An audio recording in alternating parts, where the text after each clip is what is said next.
Hi, this is Randy Finney with Right Side of the Chart, and this is a mid-session update for Tuesday, February 11th, 2020. What I want to do is just cover kind of a potpourri mix of things. We'll start out here with the index briefly. A couple of trade ideas that I've highlighted recently, both the official and unofficial trade ideas, some new setups, and I'll work to keep this one a little shorter than yesterday's video or the previous one. Let's start out here with the indexes again briefly. I'm not posting as many charts as I normally do because again, we're grinding higher. We'll have these levels. I identify these, and as I said in the update today, look, I'm going to continue to identify levels that will show where the market's likely to drop if it breaks down, because remember, when you're trading at an all-time high, any security, you don't have any resistance levels, and that's a big part of my trading and analysis. So I can sit here and tell you the market's going up, it's in an uptrend. As far as price targets, again, it's going up, and so I'll focus on other trading opportunities primarily until you get these sell signals, and at some point there'll be a correction. And again, like I always say, these levels can be used in several ways. They can be used for those trying to game a quick short trade. Let's say you're an active trader and you don't mind shorting, you like to short. There's nice resistance right there. You can see this consolidation area here. That's NQ. It had a rip up here. It consolidated for a while, and like I always say, that's like building energy. That could have gone either way, but it went to the upside. So see what happened once it broke out. Broke out of that range. Zoom in real tight. So there's a range. Let's box it in, and that's how this stuff works. You have this consolidation range, a little price compression, really over that 93, 98-ish level I was highlighting. Remember, that was Sunday night, and that's like I often say, during the week futures trade a little more liquid. Sunday night, it's not a lot of volume, not a lot of traders. Institutions can't maneuver efficiently in a thin market. They trade big blocks, and I showed you that morning, and you'll see it again today. Look at the open. That's when the institutions, I always say, the starters step onto the playing field at that point in time. So what happened is it broke out, and again, when you get these consolidation ranges, not always, but quite often, sometimes you get a little whipsaw, but that's what you got, is an impulsive move out up above that range. And at this point, a couple things I wanted to highlight. Again, I did that in the post today. A couple weeks back, I mentioned we had this extreme overbought reading, and I went back in time a little bit here. I'll do it for you once again. I know there's always either new people on the site or members that aren't here actively coming in all the time. Let's look at this line here. So what I did a couple weeks ago, or no, not even that long ago, I mentioned when we hit that level, it's usually not a one and done. Usually you go up, you hit that extreme overbought. What I'm talking about here is on this 60-minute chart of NQ, I'm not using the typical 70 overbought level, which is what most charting platforms will populate. Lines at 70 for overbought and a line at 30 for oversold. And so I look at each security and determine what is the level for that particular security. When does it really become oversold? Because if you short at 70 or get out of your longs, you're either shorting too early or you're leaving money on the table. 70 would be down here. There's 60 and 80 right there. So I have it lined at about 86, 70 or so. And the point was, you hit it, and the market didn't immediately reverse, but it pretty much stalled out. It made a marginal new high, usually a percent or less higher. And in doing so, you can see then you started to get the negative divergence. You didn't have the divergence on the initial oversold reading. You got the divergence, then came the correction. Again, you hit it. Nope, you didn't hit it there. You did have a little divergent high, but you didn't hit the red line. Next time we hit it was right here. We went up, made a marginal new high. I could draw, there's the divergence line only on the RSI. Better when you get them both. You did not have divergence here on the PPO. You got a little correction, and you also corrected in time, more so than in price. There was a correction in price from that divergent high right here, and that was the high there.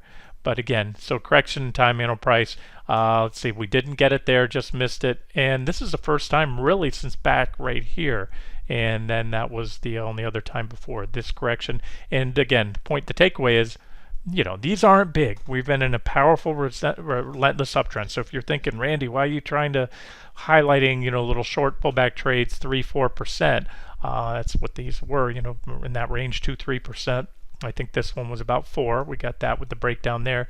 Well, that's all, again, that's what you can do as an active trader. You get an uptrend, you can do pullbacks. If you're in a downtrend, you can do the same thing in reverse. Look for divergent lows, oversold readings, and game the quick pullbacks. Otherwise, if you're a trend investor, stick with the trend until whatever your trend indicators, maybe it's this primary trend line right here, when that's broken, that would probably trigger or should trigger a much more powerful sell signal if and when that trend line off the lows there is broken. So anyways, fast forward back to where we're at today. We hit the overbought, reading there. We consolidated, we pushed up, made a marginal new high, and we have clear divergence now. As I often say, overbought and divergences, negative divergences, are not sell signals, but they are an indication that a trend change is likely. So then you're on the lookout for a sell signal, which in this case could come in various forms. Maybe a bearish candlestick reversal pattern. That's something to always look out for. But I think what will do the trick here is a break of the trend line and that level right there that comes in just below 94.71. It was the top of this recent trading range right here, and so that's a significant level that should spark a correction down to I would say this would be, I think right now, we're a likely target down here at about 92.45. There's some stops or resistance or support levels along the way. What would that mean if we went down to 92.45? That's about 3%. Could certainly do more, we could certainly do less, but I'd say based on the scope of this pattern, that would be my what I call my minimum or preferred target right now for a swing if we get it. And look, if we go up higher, we keep walking up, we don't get the sell signals, then maybe the sell signal comes up here and it leads to a 4 or 5% drop if we go up another 1-2% higher. So that's how that works. Let's move on to the next one and look at ES real quick. And you can see a similar trend line, not super well defined, but defined enough, 1, 2, 3 reactions so far to keep an eye on it because that could trigger a sell signal. And then, as I often say, even if you're trading NQ or if you're trading ES, you want to keep an eye on both of them, because quite often I've seen one break down and the other's lagging behind. So let's say NQ breaks down, but at the same time ES comes up on these support levels here, the trend line, and we had some highs back there on that 33, 37 level. So if NQ breaks down at the same time ES hits support, the ES traders step in and buy, the algos kick in and buy that support. What'll happen there is, just imagine now this is the NQ chart. If NQ had just broken down, boom, you might snap back up and have a whipsaw signal. So especially in this resilient uptrend, you want to put the odds in your favor, give it the benefit of the doubt, wait to see both the S&P 500 and the NASDAQ trigger some half decent sell signals, and then I'd say that one goes down to at least here about 3290, we'll call it 3300 or so, minimum target. And I do know a lot of you don't trade the futures, so we'll look at SPY. I already posted these charts. I don't want to spend a lot of time. There's your uptrend line, divergent high. I said unconfirmed at the time, but what I mean by that, if you're new to my analysis, this is just me. A lot of terms I've made up over the years, and they're not in textbooks. At least I've never seen them. I call it unconfirmed divergence when the PPO is making a lower low into RSI, but you have the PPO still heading up because it's a momentum indicator, and it could keep going up, and it could just simply take the divergences out. So in my book, you get the divergence confirmed when you get that bearish crossover, meaning the blue line right here crosses down below the white line like this. That effectively puts in a lower peak or a lower low against prices making a higher high. I'm sorry, I said that wrong. That is a lower high on the indicators versus prices making a higher high, which is negative divergence. So I look for that peak, and of course the sell signal comes and break the trend line, but you do have some minor support here about 334, and I think I gave you some pullback targets. And if we get some traction on the next sell, we're going to get one sooner or later. This market is getting pretty lopsided. It's been that way for a while. So look, we had a decent correction right there, and I think we could hit that level again. It's a big level because we've had a lot of reactions. And remember, back here, I was waiting for that level to break to trigger a bigger sell signal. Also here, we never took it out. So we've had a lot of defenses, successful defenses of that 30, 320, 50-ish level. That's a level to watch if we get down there. That's also a level that you could, if you want to short the next pullback and just manage your stops. That's the whole thing. I want to go over, if there's time, a couple of responses I've made on the home page. I always encourage you to come back in and check the comment section from time to time. There's a lot of great questions out there. I mean, all of the questions and I think that some of you might benefit. I benefit a lot from the questions on the site. I benefit because people ask me updates on trade ideas that I've thrown out that might have fallen off my radar, and as well as some things I might have missed on certain trades or some charts or analysis that I posted. Sometimes you subscribers, the members help point that out, and so I appreciate it. But again, we'll get to that if there's time here. So that's what I'm watching on the indexes. Those levels, yellow lines, are what I'm trying to do lately is give you the key levels, the most important levels. And again, this is a 60-minute chart. This is not a major sell signal. This is not a top in the stock market. One point, one of these little 60-minute chart breakdowns will prove to be a major top, and this one could. But as of now, the way it works is you start here, you get these short-term sell signals. QQQ needs to break the wedge, the trend line there, and then it has pretty decent support right there. So this is what I call the benefit of the doubt level. 230.33 is just below the trend line. So if you short a break of the trend line, it might work, especially if you get a big impulsive candle through there. But you have support. You probably get a little kickback rally, maybe a back test, maybe not. Maybe go through there, but the odds would sharply increase if 230.33 is taken out with conviction. That means either a big candle, even if it's not finalized yet, or you get a solid 60-minute close below there. And I'll tell you, it's pretty thin right now. What I mean by that, I look at the volume of price histogram, and there's not a lot of trades that occurred here. So I think we come down here. This would be, you can see I already gave you my target zone here, about 224.70, and then you have a longer term trend line coming into play. I'll roll back here, and that's that same one I've been talking about. Comes off the October 3rd lows. We have still we continue to successfully test that. That's a big one. And every now and then, when you have a trend line like this, you come back and you check it at the very least, even in an uptrend. So last time we checked, it was right here, and more importantly, if and when it breaks, that would trigger a more powerful sell signal. So something to watch there. That covers the indexes. Let's look at a few more things. And let's start with Bitcoin, because I did an update on Riot today. That one's moving, and just updated the other day in the last trade ideas video. I modified the target. I put some thought into it, and I was hoping to see this one stick. Now the breakout so far is very well intact. We'll have to reverse pretty hard into the close for it not to happen. But as I said, I'm when I closed out the Bitcoin trade, I shared my thoughts. Said GBTC was our official trade proxy. Let's start there. Then we're at resistance. I said the odds were good for reaction, but I had no desire to short it. I closed my position out there, but I left on, as I mentioned when I did that, I told you I left on the proxy trades. That's MGI, MoneyGram, Overstock, OSTK, and RIOT. Those are all what I refer to as Bitcoin proxies. They don't hold Bitcoin, but they have dealings in the blockchain technology, and such as Bitcoin is based off of, and cryptocurrency trading, or some aspect of it. Again, I've talked about that in those previous updates.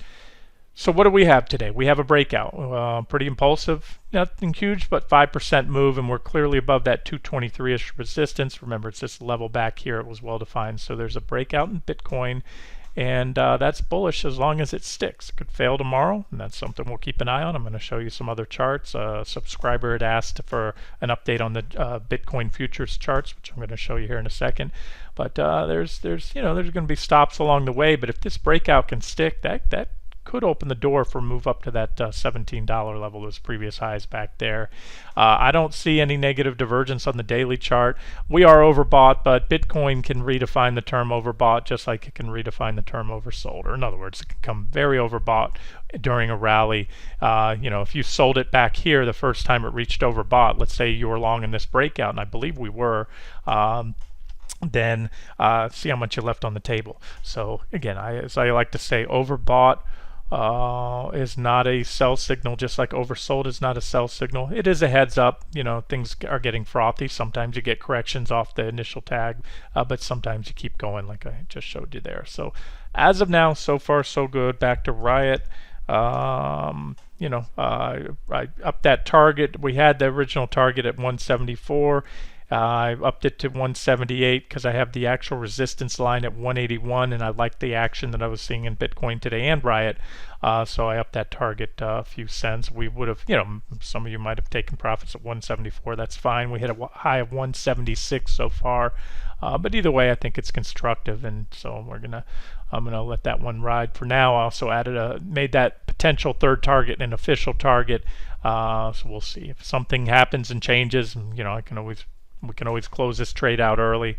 As of now, it looks good, and like I always say, things can change on a dime in the market. Here's a potential uptrend line to watch, and you have this support. That 150 level was resistance; it's now support. So if you're in this one and you're wondering where to raise a stop, I'd say it's somewhere on these below those levels there, right around there. That ideally Bitcoin or Riot should hold above that.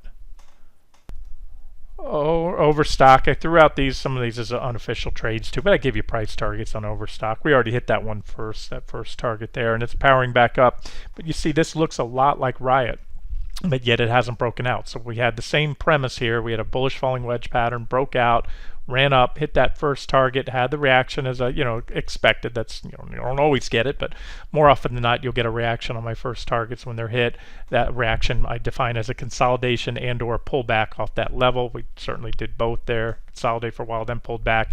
And like Riot, we're consolidating. And this is often works like energy building in a coiled spring, and it's healthy. And in advance, you don't want to see something go up forever. You come on so oversold, you tend to crash, or so overbought, you tend to crash. When you get these consolidations at resistance, it helps to alleviate the overbought conditions. As you can see right here, we're overbought, you consolidate, now you're not overbought. And that opens the door usually for the next charge up. Once you alleviate those overbought conditions with a little consolidation, boom, you can have the next leg up. Doesn't guarantee it'll happen. So what you look for here is ideally you want to see Overstock remain above that 769-ish level, because that's the bottom of the trading range. That's support. And for the next buy signal, you want to see a breakout. So it wouldn't be objective to take it here because you're just below resistance, close to the top of that range. What you'd want to see is another follow-through day in Bitcoin, more upside tomorrow to clearly help to solidify today's breakout, because it could be a one-day wonder, quick pop, and then we reverse. So if you get that, you get the breakout tomorrow, or follow through, I should say, tomorrow or the next day in Bitcoin, and then Overstock takes out this level, that upper line. I have it about 920 right there. Remember, first targets are usually set a little below. So you want to see 920 get taken out with conviction. That opens the door up here to the next target, and potentially up here to about that 1490 level. And then MGI, MoneyGram, they also have some hand in cryptocurrencies doing something. I posted that when I posted this trade idea is unofficial trade, but same premise again. Breakout of a bullish falling wedge pattern, initial thrust up, pull back to support. $2 is pretty decent support.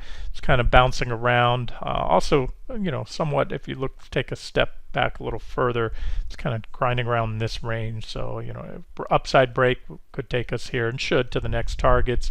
But again, these trades are not exclusively contingent, but highly contingent on Bitcoin continuing to rally. So let's roll into Bitcoin futures, and I may break this video down into a couple parts, and I'll wrap it up soon here. But had a subscriber ask about for updates on the Bitcoin futures charts. This is BRR.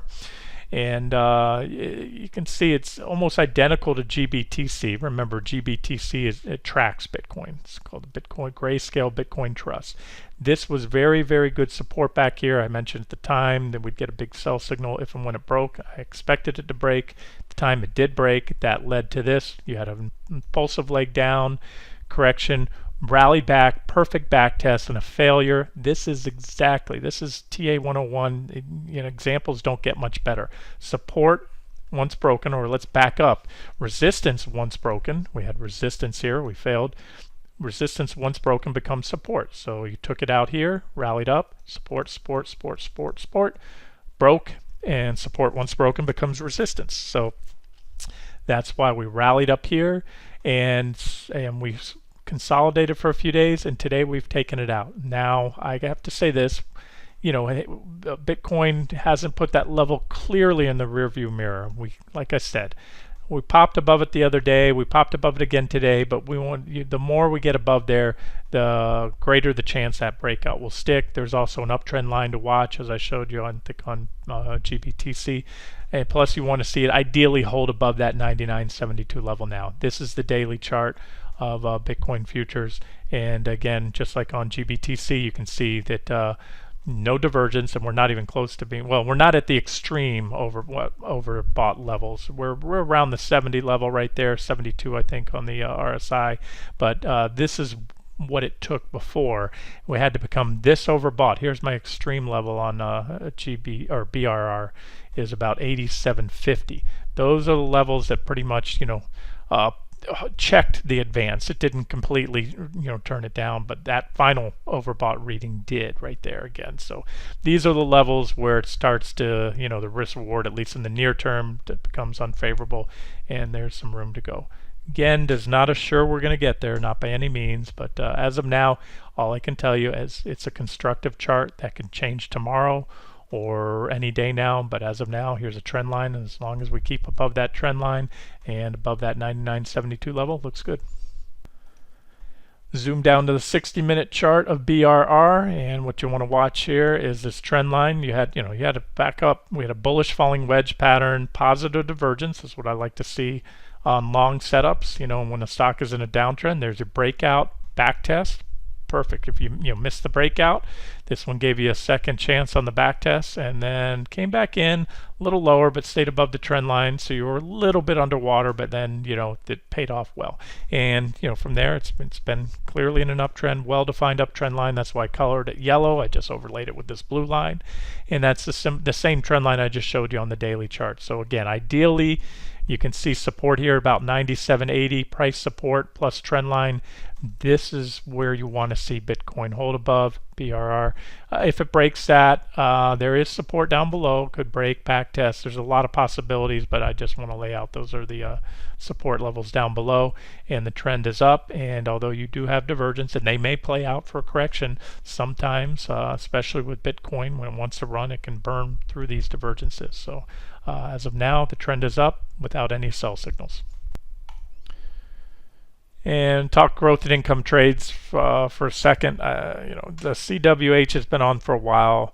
If you're new to the site, you can go in here and go to, let's see, here, right here. There it is. You want to come hover under the trade ideas, and you then hover down to whatever category, so you can see your growth and income trades, and you click on that, and it's going to load that, and you can sort it by setups, active trades.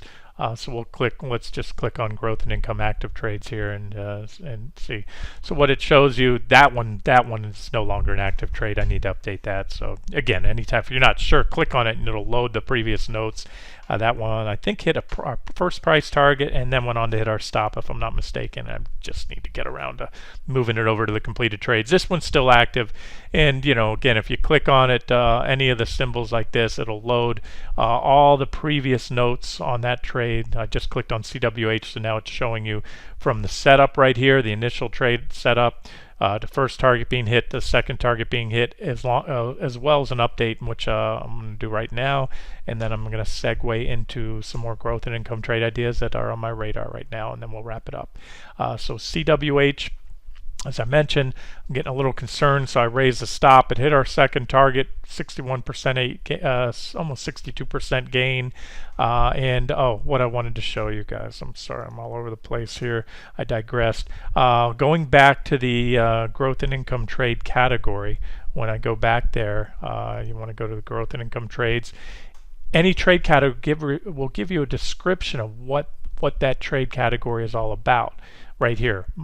So the symbol tag will have the trades. Again, some of those might not have been, may have already hit their final target or their maximum stop, and they should be moved and will be eventually to the completed trade categories. But this will tell you what they're all about. So a growth and income trade is a longer term trade idea, typically a trend trade, something that I'm looking at lasting with a holding period lasting measured in months, maybe even a year or more in some cases.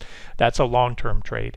And then a growth and income trade is a long-term trade that also pays an attractive dividend or some other type of yield. And so you have both the capital appreciation and the above average dividend yield, and that fit the bill here for Camping World because they have a decent dividend. So where it goes with that, let's just update that one, and then I'll wrap up with some of the new trade ideas that I'm looking at. Not good today. Like I told you, I was concerned about the divergence here, negative divergence when we hit that second target, so that third target might not be hit. I moved the stop up here. It's up to you whether you want to use a more aggressive stop. As I said, we've now today broken down below the trend line unless we get a stick save. That means before the close today, if this one can rally and print a close right about on, maybe a hair below or especially back above the trend line, then that's what I call a stick save. A stick save is when a stock breaks a support level intraday only to see it rally back up and close on or back above that support by the end of the close. Because when you're trading on a daily time frame, which this trade is based off of, all that really matters are your daily candlestick closes, not the intraday move. Unless it's a huge drop, and of course your stop's taken out. So I do want to say this: 15 is pretty good support on CWH, so it's not all over for the stock yet. It was resistance here, a big old gap there. The top of a gap becomes support as well, and that's so far we bounced off that. We briefly undercut 15, but we're back at 15.10 right now. So again, you trade it as you want. Gains are nice. You can either let it ride. I could see this one. I could see it going either way. Really, at this point, I can tell you the risk reward isn't nearly as good as when we went long back here, or you bought the pullback to the trend line and support there. But it could certainly do that, and it may do that. So let's just leave it there. I'll let you guys decide where to raise your stops if you're still in it. But I can say this again: the risk reward's not attractive, so I personally wouldn't go long here, trying to game that last leg up on what I think will be the maximum target on the stock if it's hit. And I think it will. Even if we correct a little more, I do think if it comes all the way back down here, we may recycle back in. $13 good support as well. And I think if the market holds up, this broad market that is, I think this one has a good shot of getting up there to that final target. Okay, and now I'm trying to segue into those other growth and income trades, but I need to first talk about crude because they're related. You guys, if you've looked at any of my analysis in the last week or so, probably know my thoughts on crude. I've been updating that trade quite a bit. And the reason basis for that trade was a long, this is USO, but you'll see the same thing on crude futures. Basically, it's fallen to and slightly undercut support.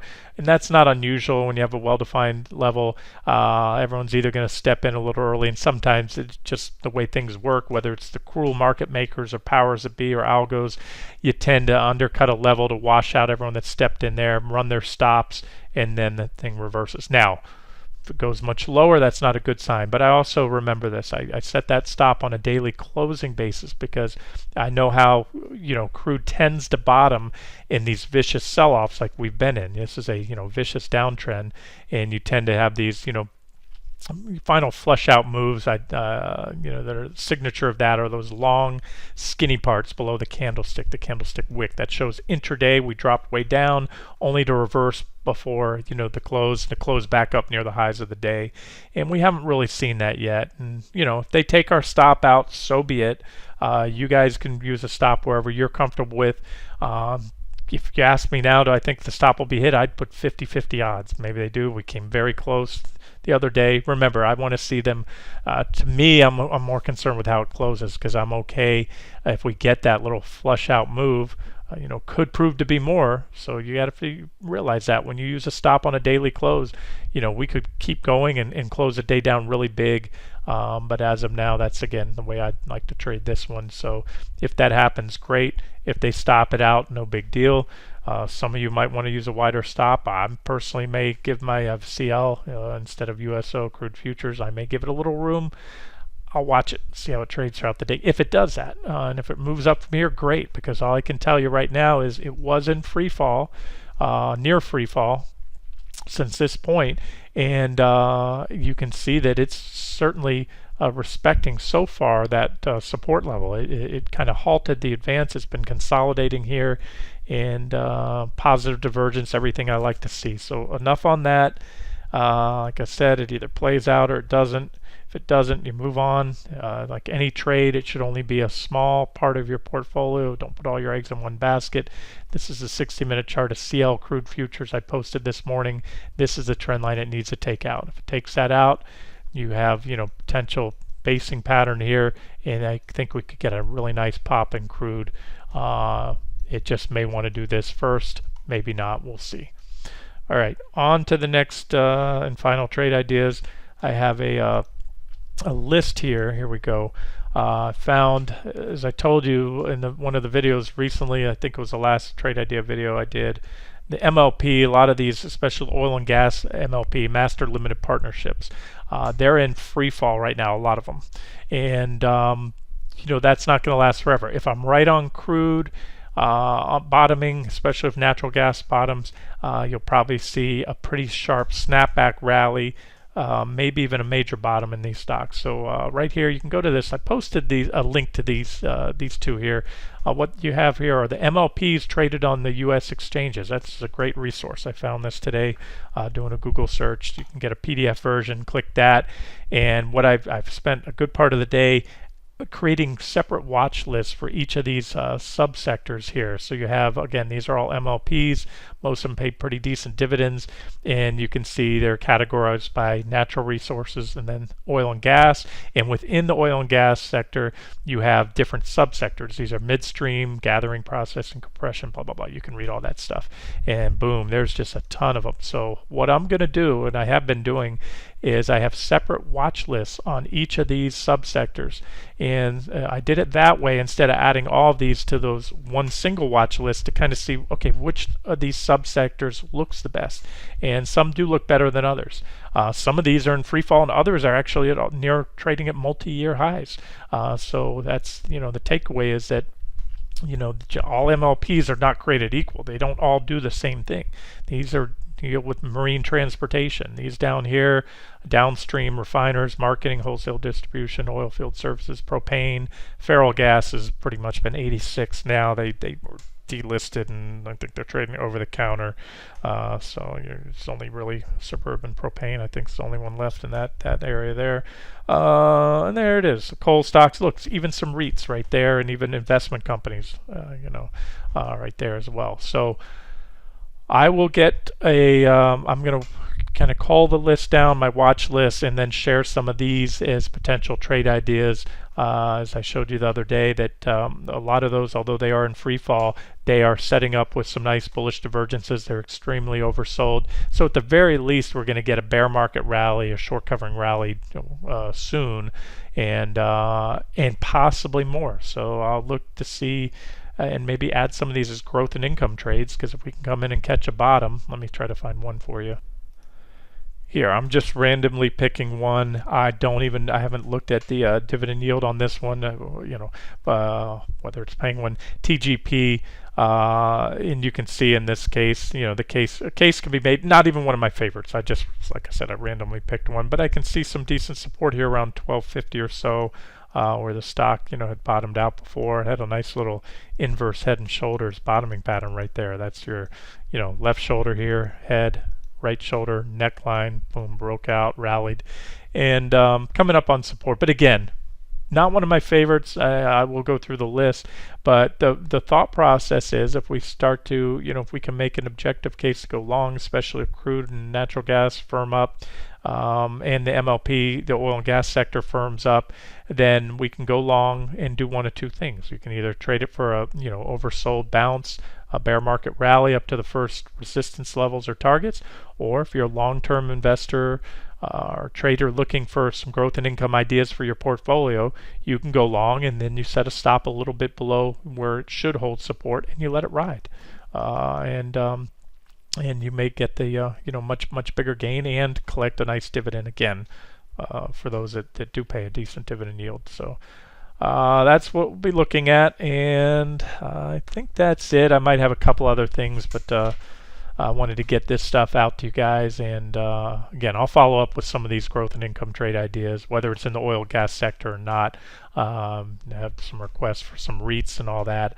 I'm just not seeing a lot that stand out to me right now that really fit my comfort level, but I'll keep looking, and I'll let you guys know what I find. This has been Randy Finney with Right Side of the Chart. Have a great day.